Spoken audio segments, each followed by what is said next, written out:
Hey everyone, Meinke here from MLive.com, joined by Justin Rogers. Back in Allen Park, just a matter of hours, it feels like, after the Lions lost down in Carolina to the Panthers 24-7.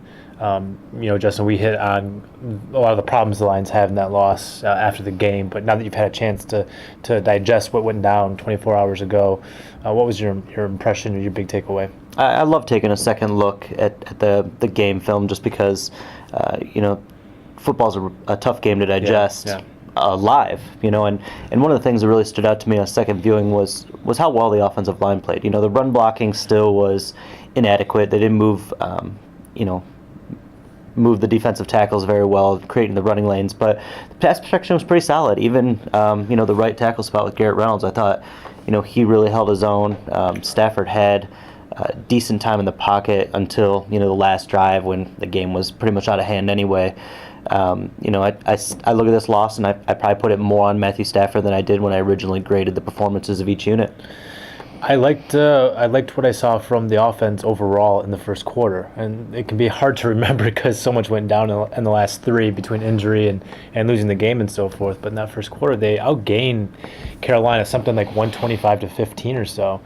They had 21 plays on their first two drives, but obviously the big problems were missed field goals, two there in the first half, and obviously the Drake Bell fumble, which he put on himself after the game. And you just can't run 21 plays and come away with 0 points like that on the road against a very good Carolina team and expect to come away with a victory. Those are losing plays, and obviously the Lions know that as well as anyone after the past couple of years, and they lost a game similarly.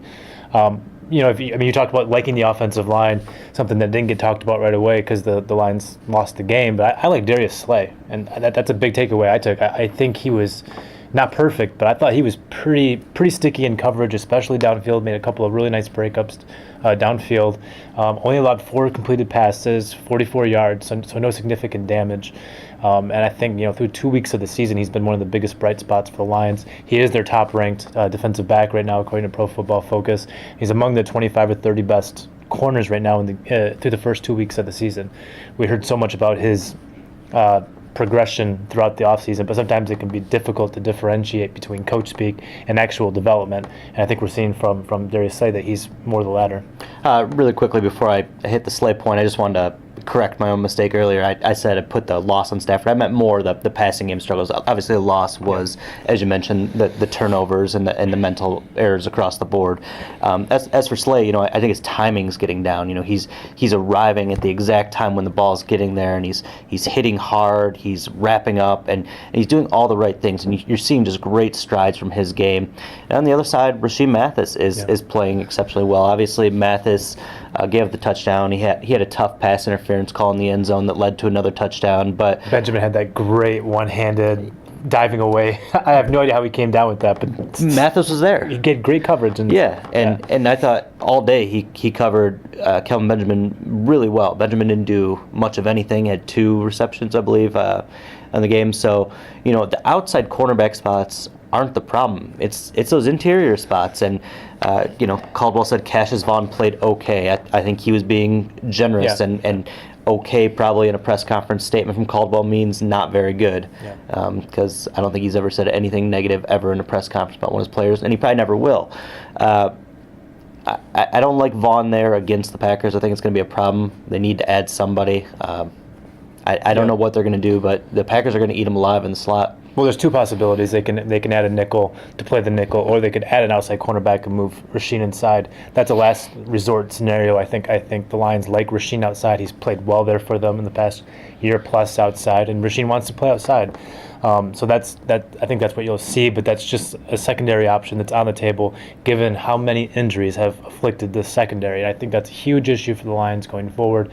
I wrote about it in my column after the game, and there's a lot of things not to like about that game, from the field goal kicking to Stafford's inconsistencies there and so forth. But if you're looking at going forward, I think the secondary is the one thing you have to really watch because they play so many great passing offenses. This was already the weakness of the team, and now it's just getting gutted by injury, both at safety and cornerback. And I think that's a precarious situation for the Lions. Obviously, Aaron Rodgers on tap this Sunday. We've referenced the kicking game a couple times, and I know you like to put me on the spot in these videos, and we don't pre-discuss any of this stuff. It just I don't know, we kind of go with it. But Nate Freese, Yeah. should he be employed on this team this week, or should they go a different direction? I'm more interested in talking about will he be employed, and Okay. I don't think he will be. I think the Lions will have free agent tryouts this week. And I think they'll find someone that they like better at this point when they try to make a.